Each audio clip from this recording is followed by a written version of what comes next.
Elon Musk अंतरिक्ष में फंसी सुनीता विलियम्स को वापस लाएंगे। जानेंगे आखिरकार ये बातें इस वक्त चर्चा में क्यों आई है। तो वहीं रूस ने भारत को क्यों कहा है डीप सीक मामले में कि भारत को अब तेजी दिखलानी पड़ेगी। जानेंगे जियोपॉलिटिक्स में क्या कुछ चल रहा है। हमेशा की तरह जानने को मिलेगा बहुत कुछ। आइए जानते हैं इन खबरों को विस्तार से। अमेरिका के नए राष्ट्रपति डोनाल्ड ट्रंप ने स्पेस एक्स के सीईओ एलन मस्क से अंतरिक्ष में फंसी सुनीता विलियम्स और उनके सहयोगी वुच विल्मोर को वापस लाने का काम सौंपा है। ट्रंप ने सोशल मीडिया प्लेटफॉर्म पर इस बात की जानकारी भी दी। दोनों वैज्ञानिक पिछले साल जून से अंतरिक्ष में फंसे हुए हैं। ट्रंप ने सोशल मीडिया पर लिखा कि मैंने मस्क से उन दो बहादुर अंतरिक्ष यात्रियों को वापस लाने को कहा है। उन्हें बाइडेन प्रशासन ने अंतरिक्ष में छोड़ दिया है। वे अंतरिक्ष स्टेशन पर कई महीनों से इंतजार कर रहे हैं। मस्क जल्द ही इस काम में लग जाएंगे। उम्मीद है कि सभी सुरक्षित होंगे। मस्क ने इसके जवाब में कहा कि हम ऐसा ही करेंगे। ये भयानक है कि बाइडेन प्रशासन ने उन्हें इतने लंबे वक्त तक वहां छोड़ रखा है, जबकि नासा ने अपने क्रू मिशन के तहत दोनों अंतरिक्ष यात्रियों को वापस लाने के लिए स्पेस एक्स को कई महीने पहले ही शामिल कर लिया था। सुनीता विलियम्स के करीब 8 महीने से अंतरिक्ष में है। वो पिछले साल 5 जून को वुच विल्मोर के साथ ISS पर पहुंची थी। उन्हें 1 सप्ताह के बाद लौटना था। दोनों बोइंग के नए स्टारलाइनर कैप्सूल के टेस्ट के लिए गए थे, लेकिन इसमें खराबी आने के बाद दोनों ISS पर ही रुक गए। इसके बाद से दोनों वहां फंसे हुए हैं। नासा ने सुनीता और वुच विल्मोर को फरवरी 2025 में एलन मस्क की कंपनी स्पेसएक्स के ड्रैगन स्पेसक्राफ्ट से वापस लाने की जानकारी दी थी, लेकिन अब उनके लौटने में और ज्यादा वक्त लग सकता है। नासा ने पिछले महीने कहा था कि उन्हें मार्च 2025 के अंत का इंतजार करना होगा। नासा के मुताबिक सुनीता विलियम्स को अंतरिक्ष से वापस लाने के लिए स्पेसएक्स को नया कैप्सूल बनाना होगा। इसे बनाने में स्पेसएक्स को वक्त लगेगा, जिस वजह से मिशन में देरी होगी। ये काम मार्च के अंत तक पूरा किया जा सकता है। इसके बाद ही स्पेस में फंसे एस्ट्रोनॉट्स को वापस लाया जा सकेगा। सुनीता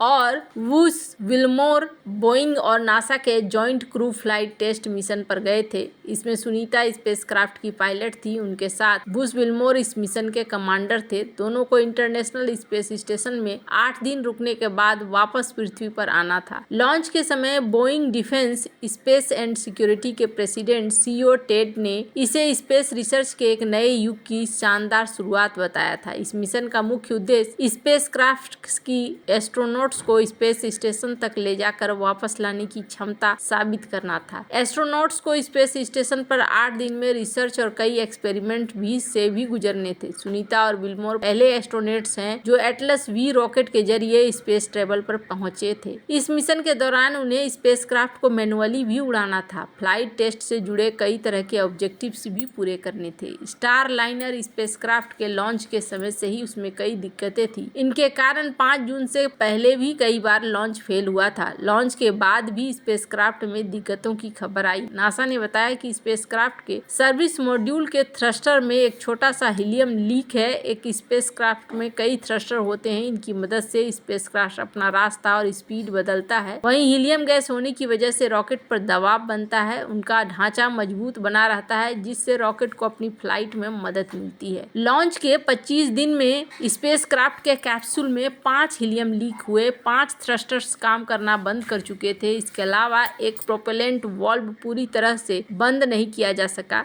स्पेस में मौजूद क्रू और अमेरिका के ह्यूस्टन में बैठे मिशन के मैनेजर मिलकर भी इसे ठीक नहीं कर पाए। अब जाकर यहाँ पर इंतजार हो रहा है कि उन्हें कब लाया जाएगा और अब डोनाल्ड ट्रंप क्या सचमुच में उन्हें ला पाते हैं, देखना होगा। हालांकि ये बहुत ज्यादा जरूरी है कि ऐसे मिशन में भेजे गए लोगों को सुरक्षित वापस भी लाया जाए। जहां एक तरफ ये सब कुछ चल रहा है, वहीं दूसरी तरफ भारत ने यूं ही नहीं कह दिया है कि हम 10 महीने के अंदर बनाकर दिखा देंगे अपना खुद का इनसे भी बेटर ChatGPT और डीप सीक, इन सब से बेटर, और वो भी 10 महीने के अंदर। इस चीज को लेकर जैसे ही ये बातें आई है, डीप सीक ने तहलका तो मचाया है, पर डीपसीक को लेकर कई सारी चीजें हैं जो इस वक्त बताई जा रही हैं कि उतना सिक्योर नहीं हो पाया है। पर अब जाकर यहाँ देखने को मिल रहा है कि जहाँ चाइना अपने इस मॉडल को लेकर बहुत खुश हो रहा है, तो वहीं इस चीज को लेकर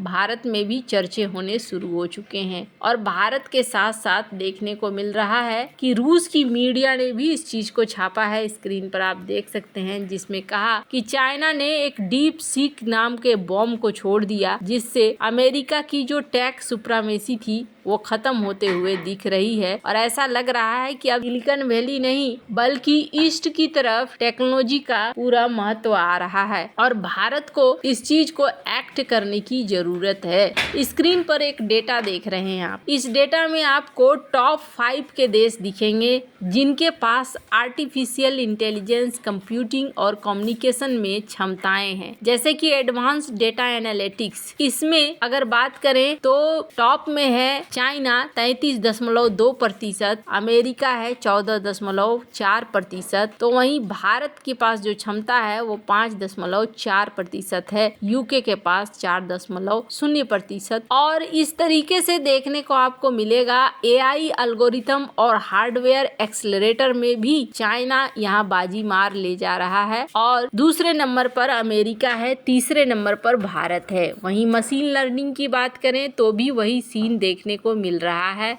एडवांस इंटीग्रेटेड सर्किट डिजाइन और फैब्रिकेशन की बात करें तो भी वहां पर यही चीज देखने को मिल रहा है। एडवर्सरियल एआई की बात करें तो यहाँ पर यही चीज देखने को मिल रहा है। नेचुरल लैंग्वेज प्रोसेसिंग में एक नंबर पर अमेरिका है, तो दूसरे नंबर पर चाइना है, तीसरे नंबर पर भारत है। तो भारत की जो ये पोजीशन है, भारत क्षमता तो रखता है लेकिन भारत को यहाँ पर पुश होने की जरूरत है। अब जो लोग ये सोचते हैं कि अच्छा 11 महीने में क्या ये बन जाएगा, तो आपको बता दूं ये बिल्कुल 11 महीने में बन सकता है। इसके पीछे कारण है कि भारत ने पहले से कई मॉडल बना कर रखे हैं, बस उस तरीके से ये मॉडल चर्चा में नहीं आए हैं। स्क्रीन पर आप देख सकते हैं इन मॉडल्स को। इस वजह से भी ये चीजें कही जा रही है कि भारत के लिए बहुत ज्यादा दिक्कत इस बारे में नहीं होने वाली है। हालांकि बहुत सारे मीम भी सामने आए थे जिसमें लोगों ने अपना रिएक्शन दिया था कि भारत तो कुछ और ही कर रहा है, भारत इसे कर नहीं पाएगा वगैरह वगैरह। पर अब देखने को मिल रहा है कि नहीं, भारत की तरफ से भी यहाँ पर आंसर आ रहे हैं और अब जाकर कई सारी चीजें निकल कर आ रही हैं। तो यहाँ पर कई सारी चीजें देखने को मिल रही हैं और